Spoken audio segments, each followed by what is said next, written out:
ஏய் இங்க பாரு. ஏய் ஏந்திரி. ஏய் கரெக்டா சொல்லு, உன் பொண்ணுக்கு எவ்வளவு வயசாத?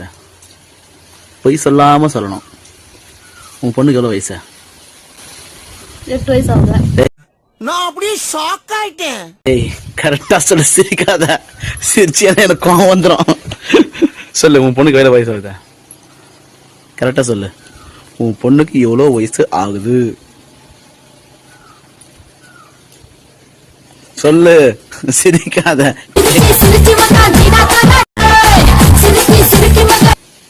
நல்லா இல்லையா? நல்லா இருக்குதோ இல்லையோ அது அப்புறம் கதை. நான் கேட்கற கேள்விக்கு மட்டும் பதில் சொல்லு. உன் பொண்ணுக்கு எவ்வளவு வயசு ஆகுது? 14. பதி, உனக்கு வயசு 18 வயசு பட்டாம்பூச்சி. பாருங்க, இவன் பொண்ணுக்கு 14 வயசாம், இவளுக்கு 18 வயசாம். 4 வயசு தான் டிஃபரெண்டாம். எப்படி ஃப்ரெண்ட்ஸ்? எனக்கே தலை சுத்துது. நான் அப்படியே ஷாக் ஆயிட்டேன்.